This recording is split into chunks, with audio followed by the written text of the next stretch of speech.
Hey, good morning. So we are today doing Chav Tes Amud Aleph. We are at the Mishnah Chav Tes Amud Beis. That's the Mishnah. Rabbi Gamliel Omer, B'chol yom v'yom mispal adam shemana esrei. Every single day a person should daven shemana esrei.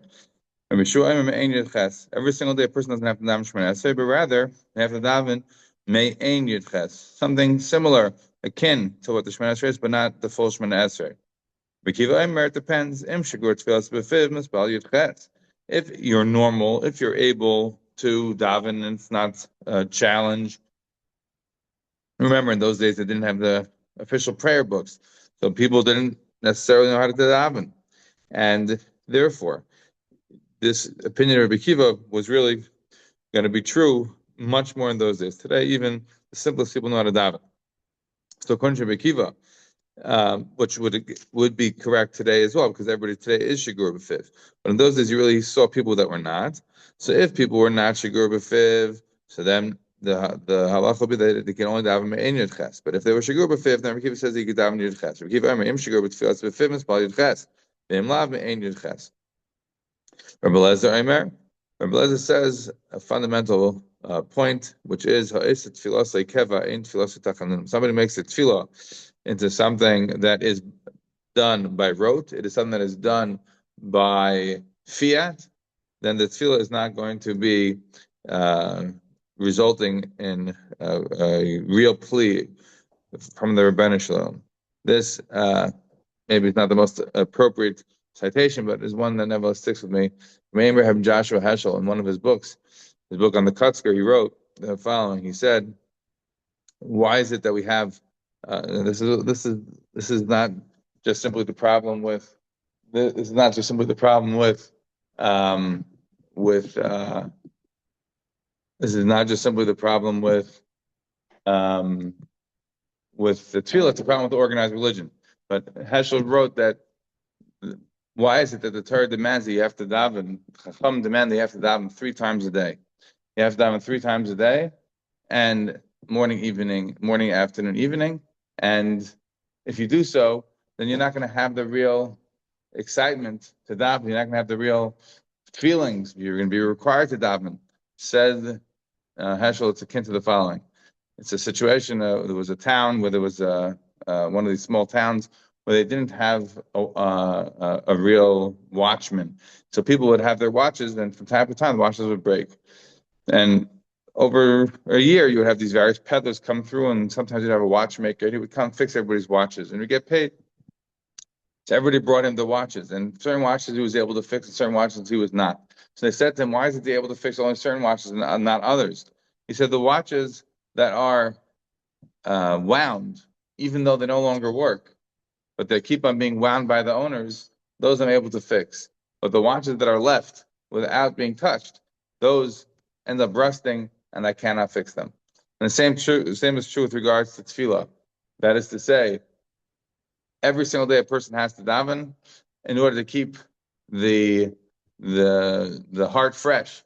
When the moments are when one really is going to have kavanah, but one doesn't necessarily always have kavanah, like we saw in the Yerushalmi in Brachot, who said the various different Amirim saying thanking HaKadosh Baruch Hu for bowing at the right time and for doing the right things, even though their brains weren't necessarily in it. I should just point out that there is a fundamental machlokes in the Rambam and the Ramban in relation to having tefillah be by fiat. The Rambam holds that midaraisa, you have a mitzvah to daven every single day. The Rabbanim are talking 3 times a day, but midaraisa is a tefillah every single day. Point to the Ramban, and that's the Rambam in the beginning of tefillah, the Rambam in Sefer HaMitzvahs. According to the Ramban there in Hasasagos, Sefer HaMitzvahs, the Ramban disagrees. The Ramban says no. The mitzvah midaraisa to daven is only in a tzara. It's only in a time when you're looking really for tachazunim. Just to daven, to keep to an obligation to daven every single day when you don't feel any motivation, you're not feeling a real desperate desire to talk to the Rebbeinu Shalom, that would not be a deraisa daven. Certainly the Rabban to daven, but not a deraisa to daven. Okay, continues the Gemara. The Mishnah says the Mishnah. Somebody who's going in a dangerous area, should daven a short prayer, and he should say, Hashem should save his people, the remnant of Israel. As the Gemara is going to explain what that means. If somebody's davening somebody's going in a dangerous situation, should say it's short tefillah. Says the Mishnah, "Hey, rechav al chamar," somebody who's riding on a donkey, Yard v'spal, should go down to daven. Why should he go down to daven? Because he's not going to be able to have kavanah, as we already saw before. When somebody's on a tree, right on to Zion, if somebody's depends on the kind of tree, depends on the balabas, is the pile. These things are not so simple to focus on. When someone's riding on a donkey, it's shaking, it's moving.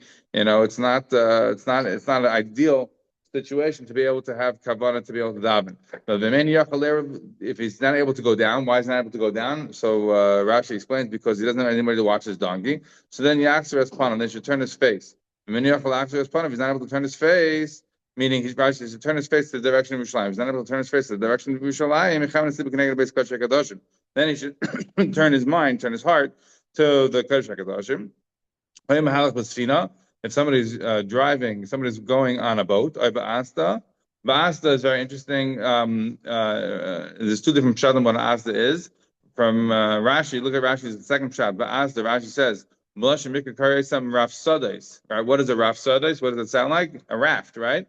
Look at where Rashi explains it. It's a lashon achar eitzim hakeshurim ze'im ze harbe yachad. You put a lot of pieces of wood together and they float down the river. That's a raft. A raft sades is an actual pasuk in Divrei Yam. The pasuk there says, "Unavim l'char raft sades al yam yafei." So they used to travel with rafts the way they still do today.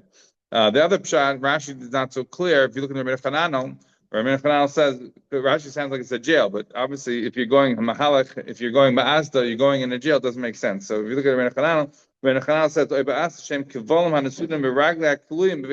it's the manacles, the chains that they put on the person who is in jail, meaning he's clanking along with his chains because he's arrested. So in those situations, the person obviously cannot be going wherever they want. You're either stuck on a raft, stuck on a boat, stuck in manacles. So what do? You focus your mind instead on the Kodesh HaKadoshim, the Beis HaMikdash, and that is sufficient. Says the Gemara, we're up to the Gemara now on Yud Ches Amabez. Hani Yud Ches Keneged Mi. How did you get 18 benedictions? We know we have Yud Ches Brachos in the Shemana Esrei. Where do we get 18?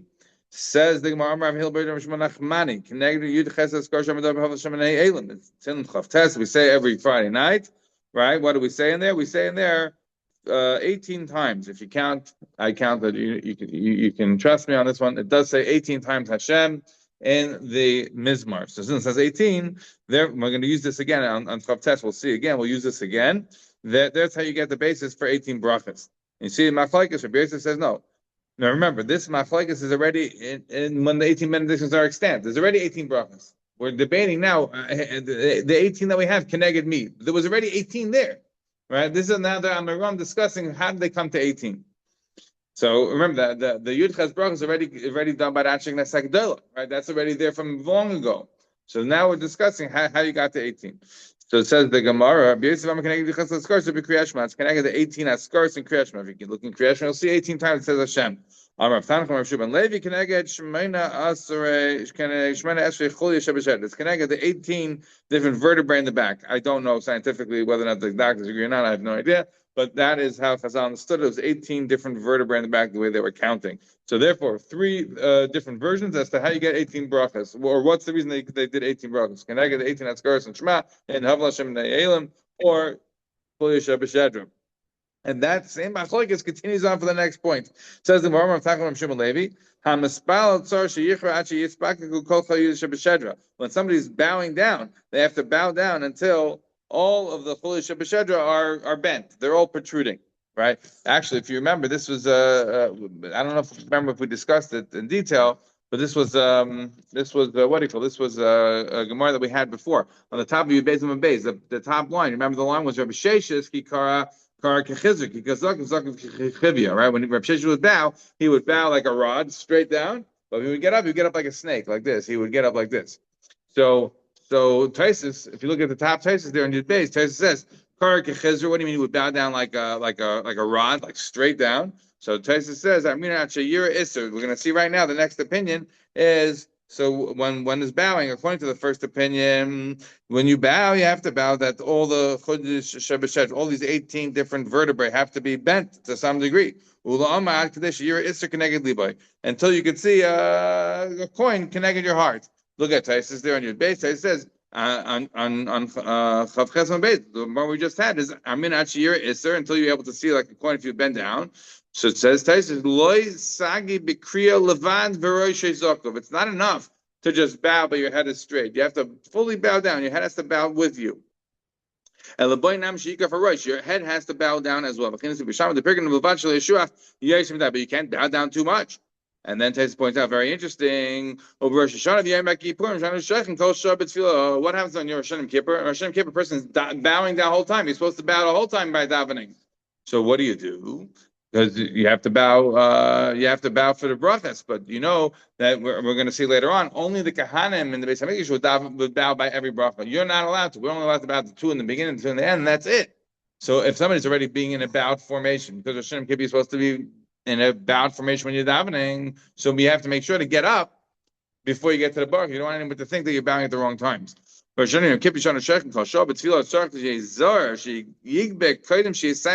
to get up a little bit before you finish the bracha so that you know, in fact, bowing between brachas. Okay, back to the Gemara. So we see now, how much do you have to bow?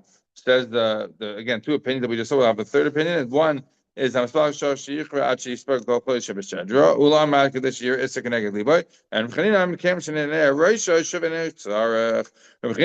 bow your head a little bit, that's sufficient. You don't have to bow like this all the way down.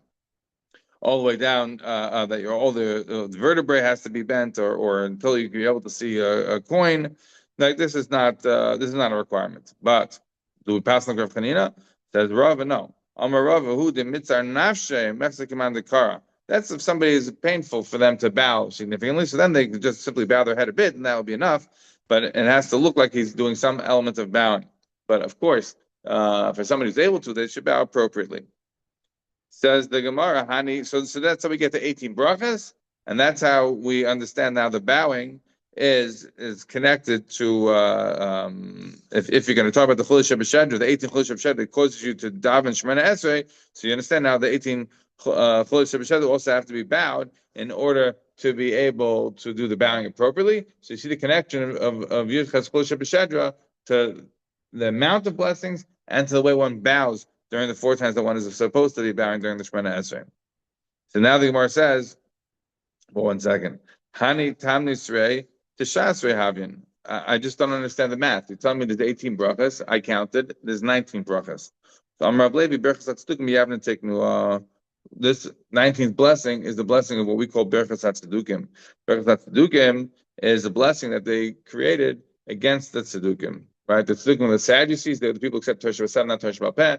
They are sort of the forerunners, the progenitors of what later on become known as the Kairoim, which existed in the medieval era. There are people who only accept Torah Shabbat, not Torah Shabbat Peh. And they are like the Shemrenim that came before them. So you have the Shemrenim, then you have the Tzedukim, then you have the Kairoim, all the same kinds of ideas, just they don't accept Torah Shabbat Peh. So the Gemara says, really? You're telling me there's 18 brachas, I counted 19. And Levi says, no, Berachas Hatzedukim Yavna Teknu. And this was a later addition, to the thing. So don't ask me a kasha that we call Yud Ches Brachas, even though there's Yud Tes. It's a later addition. Says the Gemara, Keneged B'Teknua. Like, how do they find the source for it? Right. After all, we just said that there's 18 brachas in the Shemana Esrei, Keneged the Yud Ches Askars in Chotel Chav Tes, or the Yud Ches Askars in Shema. Or the Yud Ches Chulish B'Shadra. So how do you get 19? You should have to have a source for it. You can't just make it up. So the Gemara says, okay, we have a source. What's the source? As follows: Amar Levi Rabbi Hillel, Rabbi Shimon Machmani. Rabbi Levi says, according to Rabbi Hillel, the son of Shimon Machmani, who said that it's in Zim Chav Tes, so Keneged El HaKavod Hirim. It's Keneged another reference to God that you find there in Zim Chav Tes, that God thunders, or the God of honor, he thunders. So the word Kel is another reference for God. So you see a 19th source to use the word God, to make a bracha. The Rabbi Yosef, according to Rabbi Yosef, like Hashem Echad. Echad is another sort of way of referencing the Rebbeinu Shalom. So that's how you get to 19. And what is the third source? According to the Rav Tan from Rabbi Shimon Levi, there's a 19th vertebrae. It's just a small one. So that's how you get to 19.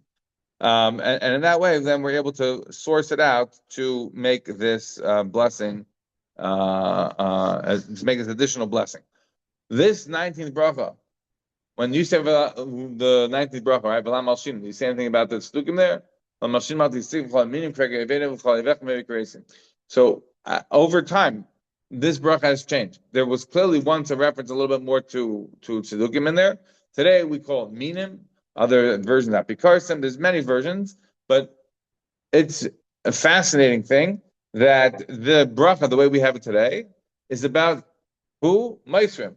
V'lamalshinim al sikva, right? It's about Maisrim, people who are ratting out on other Jews, right? This is the one area that even though we said that once the Sanhedrin shut up its doors, right, the Gemara tells us the Sanhedrin moved away from the Lishkas HaGazis. Why? Cave the Nefishi Reitzchen. They don't want to have to pass it anymore on life and death capital matters. There was so many murderers, so they moved out of Lishkas HaGazis. They no longer have the power then to do capital punishment. The one exception, and you don't need a Beis Din, you don't need the Sanhedrin, you don't need anything like that. Even a small Beis Din, even a rabbi local, what can he decide? He can decide on the death penalty for a Meiser, right? That's the Chesed Mishpat and Shin Peches. So that becomes the 19th bracha, or our version of it today. Our version of it today, which was initially probably against the Stukim and other sort of Apikars type of entities in those days. All right, continues the Gemara. So, yeah. We should start out here with the Rabbeinu Chananel. Look at the Rabbeinu Chananel on the bottom. The Rabbeinu Chananel, Rashi doesn't explain, so we have to go to the Rabbeinu Chananel. The Rabbeinu Chananel explains that when it was the Anshe Knesset Gdola, right? They're the ones who set up the Yudches Brachas. But says the Rabbeinu Chananel, the way it was is that there was three blessings in the beginning, three blessings, and that was everyone agreed. But the middle, no one really knew. No one knew the middle blessings. That was very confusing because people could do whatever they wanted. So the first three brachos, the last three brachos, that everyone agreed. But the middle was up to, it was a free for all. Anybody could do whatever they want. Everybody did whatever they wanted. Then Shimon HaPekuli came along, and he davened, and he was made a seder of Yudches Brachos al seder she'anu mispal and achshav. Nisyasher advar me'ener Gamliel v'kov l'kol lias hakom mispal seder echad. Once Gamliel heard Shimon HaPekuli the way he was misad of the brachas, that's the right way to do it. And if you looked at it today, is the order that we have is from Shimon HaPekuli. So once that order became set, it's done. There's no longer open for any further change. So that's the background to this next Gemara. Tana Rabban Shimon HaPekuli is the Yudches Brachos. And then Gamliel said to be Yavne. Shimon HaPekuli made a seder of the Yudches Brachos in front of Gamliel in Yavne. What does it mean, Pekuli? So Rashi tells us is Moshe Pekuli Tzemer Gefen Shekarin Katan, right? Tzemer Gefen is Katan, and that's how they used to pronounce it in those days as well. So why he must have been in the business or something like that. But anyhow, that's this goes again to part of the whole Tash Bates, all those series of chuvas that I mentioned yesterday. We mentioned yesterday on Chav Ches, the Tash Bates series of chuvas in Chelik Aleph Kufman Beis about Rabbi Yechon, about Rabbi Yeshua being a pachami. Like, did he have that kind of a job? So here she's sharing up a kuli. People, some people know. Usually, nafka. The people, various people know by different jobs that they had. All right. So it says the Gemara. He arranged the Yudches Brachos in front of Gamliel in Yavne.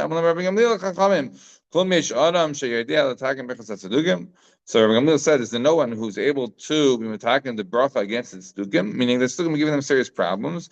So Shmuel HaKatan got up and he was attacking. He's called Shmuel HaKatan, but he was from the greatest of the great, right? The rabbis there said that they were once trying to think about who would be roy to have the Shechina, be sharing them if there was a Shmuel HaKatan, right? That he was small in the sense of his humbleness, but he was a very humble person, but he was actually from the greatest of the great.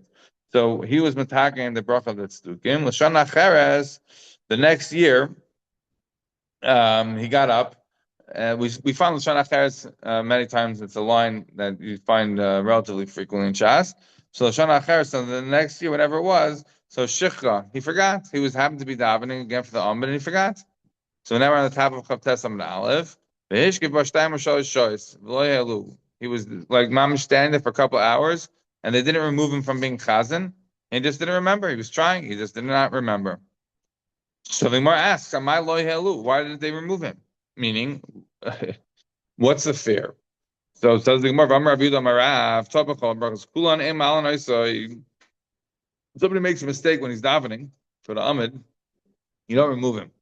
But Brachos Tzedukim Alan Oisai. But somebody makes a mistake by Brachos Tzedukim, we remove them. Why? Kashin and Shemaminu. We think maybe his person has been affected with heresy. So therefore, the reason he's not doing a good job is because of the fact that he himself is a closet heretic. So why did they remove Shmuel HaKatan? Why weren't they afraid that maybe he was a closet heretic? Says the Marshan Shmuel HaKatan, the Tikna. Says Marshan, no. Shmuel HaKatan is the one who, in fact, drafted the bracha. How could he be a heretic? Therefore, they let him figure it out. Says the Mar, no. We should be concerned that maybe he went bad. Amar Abai, Gemiri Tava lo have bisha. Rabbi said we learned that somebody who's good is not going to become bad. Says the Mar, really? Somebody who's good is not going to become bad? We have a pasuk that tells us in Yecheskel when the tzaddik turns from his tzidkis and he does bad. It says Abai, no. Ahu Rasha me'ikaroi. That is talking about a Rasha from his onset. So someone was a Rasha and then he became a tzaddik. You know, he had a roller coaster life. He was a Rasha, then he became a tzaddik, then he became a Rasha. So that's a person like this is possible. However, Abu Tzaddik may car but somebody who's a tzaddik from the beginning, somebody who's a core tzaddik, he's a spit tzaddik, his essence is tzidkis, he's not going to turn bad. Says the Marvelai, is that really true? That if you grew up, you were raised up as a tzaddik, mamash, a tzaddik from the beginning, you can't go bad? But we know the Mishnah Navis tells us, don't believe in yourself until the day you die. Why? Sharik Yechanan Kain Gadol, because Yechanan Kain Gadol was Shimesh Bekuna Gedela Shemanim Shana. Yechanan Kain Gadol was Misham Shekuna Gedela for 80 years. Right? 80 years, that's an unbelievable amount of time. Look at the Gemara Yumi on Testament. The Gemara Yumi tells us that during the first temple there was only a few Kohanim Gedolim. During the second temple there was tons of Kohanim Gedolim, except for the 40 years of Shimon Shetach, the 80 years of Yechanan Kain Gadol, and the 9 years of Belezer ben I forget who there was, or Belezer ben something. So except for the maybe I don't remember anymore. But the rest of the years say the Gemara says go out and count them, and you'll see that nobody finished out the year. They literally died every single year. That's how bad the Kohanim Gedolim were. So imagine during a time when the Kohanim Gedolim are dying all the time, you have one guy who manages to be the longest longevity of any Kohen Gadol, and that's Yechanan Kohen Gadol. In the end, what do we say about him? He became a tzeduki. This is a person, like if you go into the Kodesh HaKodashim and you have, a bad intention, if you're a tzeduki, you don't live out your year. And he managed to go in there every single year for 80 years. And in the end, he nevertheless still became a tzeduki. That shows you the power of the tzedukim in those days. It also shows you that somebody who was a tzaddik meikari clearly was able to become bad. So this is a kash on Abai. Abai says that somebody who's good cannot become bad. Amar Abai, hu yana, hu yechana. No, it's not a question. He is yana, he is yechana. What does he mean? What is this reference to?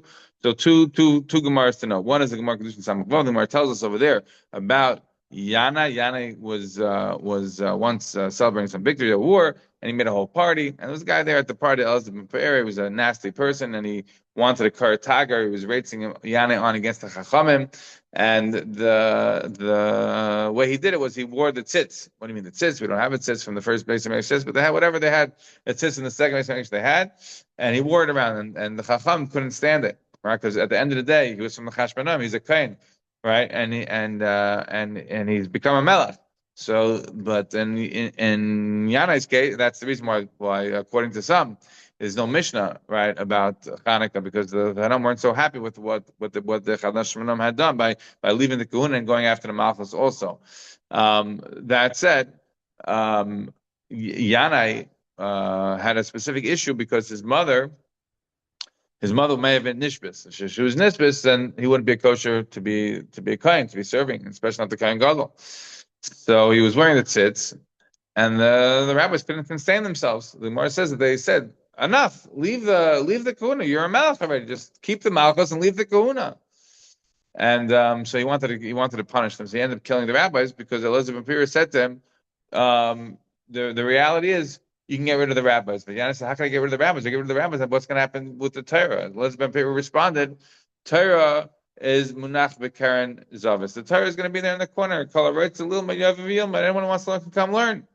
And the Gemara says that was a spirit of meanness right there, because yes, that's true with the Torah Shabbat, you can come learn, anybody can come read it.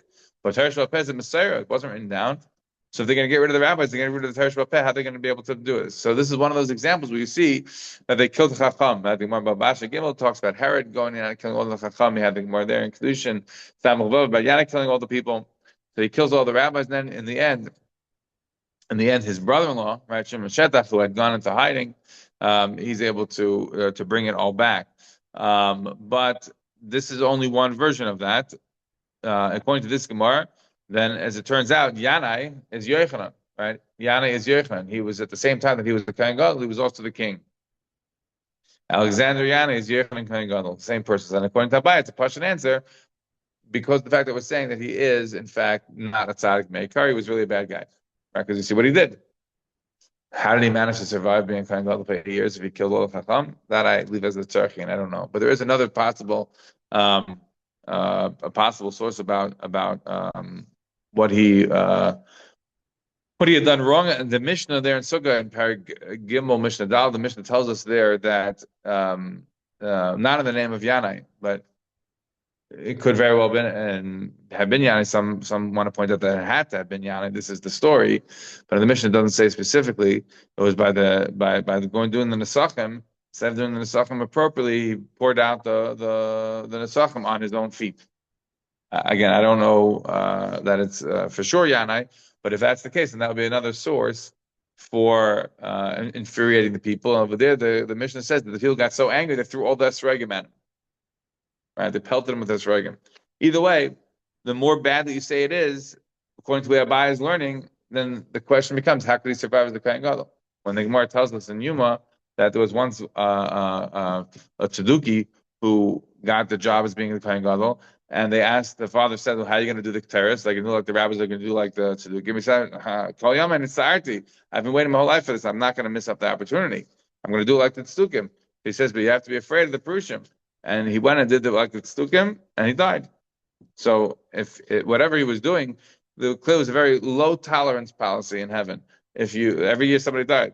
So I don't understand from Abai. I understand that you want to say it was bad, but if you say he's bad, like Yochanan being Yanai, right? Or if he's the Mishnah and Sukkah, if he's the Gemara Kedushin, either way, it seems bad enough that you shouldn't be living out your year, let alone being able to do it for 80 years. So I don't have an answer to that. But in any event, the way it would work out, according to Abaya, is that you have a guarantee that if you're very good, then you will be protected and you'll be not going off the rails.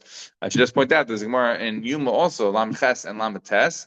So if you look there in Gemara in Yuma and Lam Ches, Lam Tes, you'll see that the Gemara says that somebody wants to retire themselves Milmata, they retire themselves Min Hashemayim. So anything that you do, if you want to do bad Milmata, they'll help you do bad Milmala. Whatever you do, right? In the way that a person wants to go, heaven helps them. Right? So they help them out in heaven. But look there in the Gemara on Lamed Chesma Beis there. That's Lamed Chesma. If you look in the Gemara on Lamed Chesma Beis, you'll see that the Gemara ends up saying very interesting. The Gemara says that somebody who has the famous line, right? Somebody who sinned once, right? Is hitterba. Hitterba sakadeta? No, once it's not just like a heter, right? And that's how you do sin once, twice, it becomes normative for you. It's not a sin anymore. But the same way works also in good. And the Gemara there says that a person who has not sinned, the person not going to sin. And everybody in life has various opportunities to sin. If the person hasn't sinned, they're not going to sin. And Rabbi Yochanan there says, a person, why? Because the Pasuk says, a person who has avoided sin his whole life, he's not going to sin. So if Yochanan goes 80 years, how can he become a Tzeduki? So Abai says, because of the fact that he was originally Yana, he's already done a lot of bad things. Maybe so, but if that's the case, then we end up with this. We end up with a situation. If, according to Abaya, that you have to answer why he didn't die right away, given those kind of sins. So in any event, the Gemara continues. The Gemara says, "Rava Amar Yana." There are two different people. You can't compare Yana and Yochanan at all, and therefore Yana Rashi Meikar, Yochanan Tzadik Meikar. Yana was just a bad guy, and Yochanan was a tzaddik. So then how could he go bad? Like I just pointed out from Rabbi Yechanan, who says that so how could it be? So Mar says, El Rava, it's going to be a kasha. But even a tzaddik can go bad at the end of his life. So then why did they remove Shmuel? If he can go bad, then they should remove Shmuel. Then maybe he went bad. Shmuel was different. Shmuel Kadam was different because he already started the bracha of the minim and he just forgotten the berachas hatzedukim. But if somebody already started it, then we let them finish. So in that case, it was clear that he was just trying to remember, but rather than the fact that maybe he had gone bad, he had gone off the rails, right? Because he had already started the bracha, he just couldn't figure out the remainder. So now the Gemara says in the Gemara, Hani Sheva the Shabbat connected me. How do you get to the 7 brachas on Shabbos? Right? We know that on Shabbos we don't have Mashiach the Tzibur, so we only say 7 brachas. We don't say 18. Right? That's what we talked about before. If you remember, we said that if somebody was in the middle of davening, right, and he was doing it on Shabbos, daven 18 brachas on Shabbos, and he said the whole Shemana Esrei. Does he have to now daven for Shabbos? I said no. On Shabbos we don't want to matriach you. That's why we only say 7. If you already said the full 18, then you're ready to the tefillah. So the Gemara says over here, but how do we get to the 7? What is the source for it? And guess what? We have back again Tilim Chavtas. Amar Chalaf the Ben Shol Keneged Shiva Kailos Shamar David Alamayim. Right, if you look Kol Hashem Bahadar Kol Hashem Shav Rozin Kol right, you say 7 times Kol, so that you know that there's 7 brachas. Ani Teish the Rosh Hashanah Keneged Me. What is the 9 benedictions of Rosh Hashanah? Where did that come from? Right, you have Malchus, Zechanis, and Shepherds, so that's how you get to 9. Says the Gemara, the min kartiginin. It could be Kenega, the 9 askars of Chana, and she says, oh, it's Libi. Right, various different women who were akars were answered, including Chana. So therefore, it's Kenega, the 9 askars over there that Chana has in her prayer. That's how we get to the 9 on Rosh Hashanah. That would also explain about having the Haftarah Rosh Hashanah being from Chana as well. What about the 24 of the Tainis? What are the 24 brachas that we say in the Tainis? Was that connected?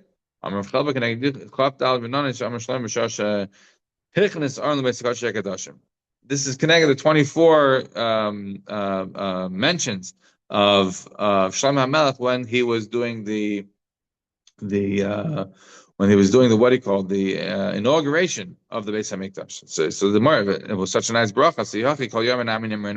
So why not say the 24 then every single day? It says when do we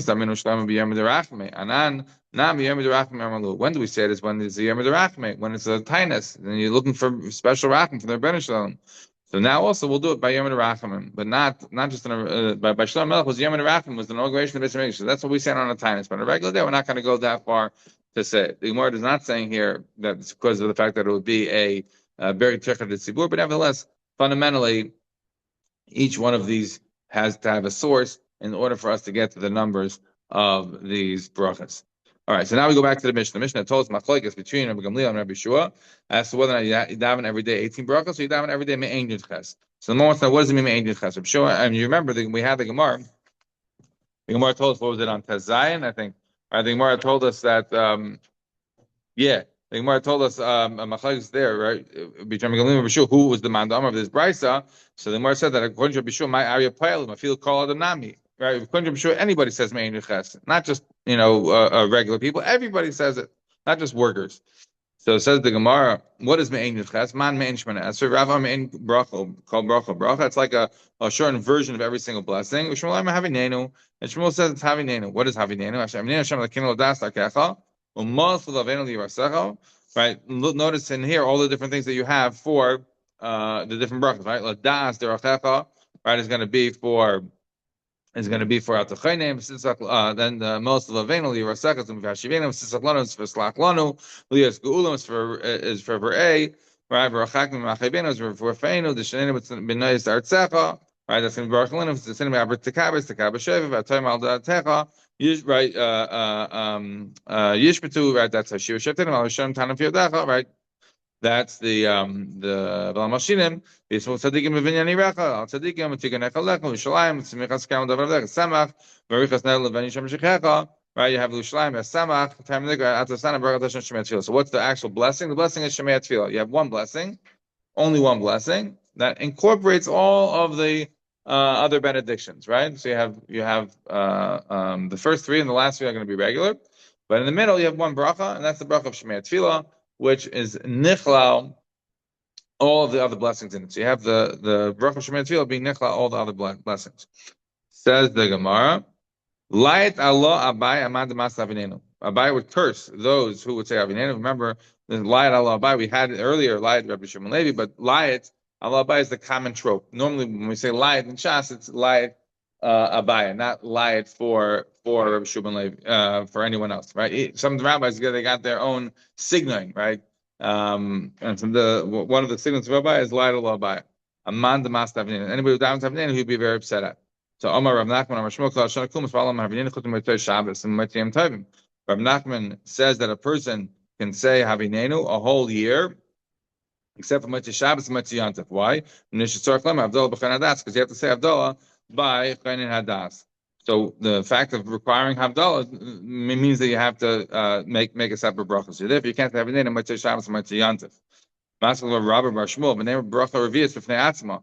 Just say, make a separate bracha. Say Avinenu and make a separate bracha for Atachan Antanu. Milo Tanan, did we not learn in the Mishnah? Rabbi Kiva Omer bracha revius b'fnei atzma. Rabbi Kiva says that you make a bracha of Atachan Antanu on its own. You make it a separate bracha.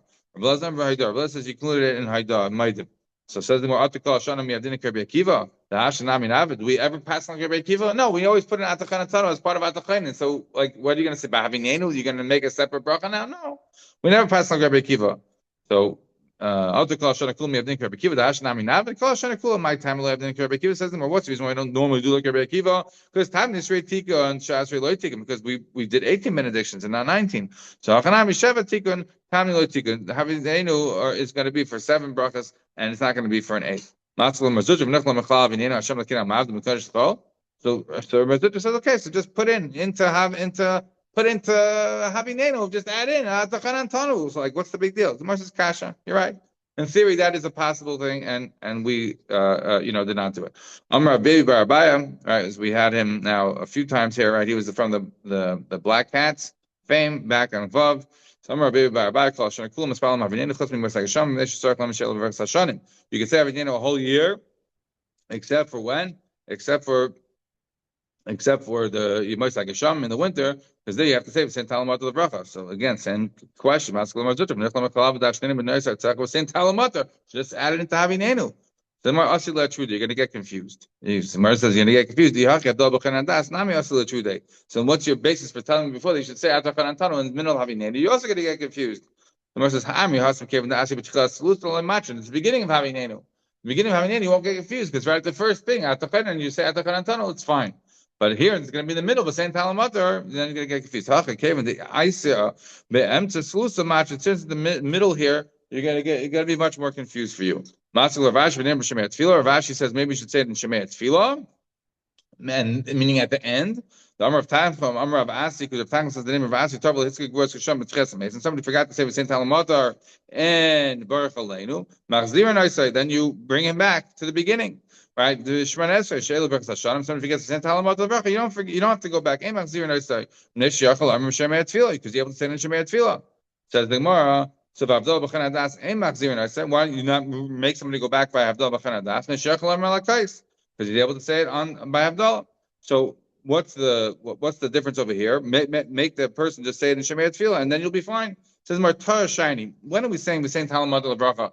And at the end by Shemei Tefillah, when you made a mistake, but not ideally, it's not supposed to be there. It's just practically, if you forgot, that's where you put it, but it's not ideal. Let's just do the last piece. Says the Gemara. Oh no, it's too late. Okay, we have to stop over here.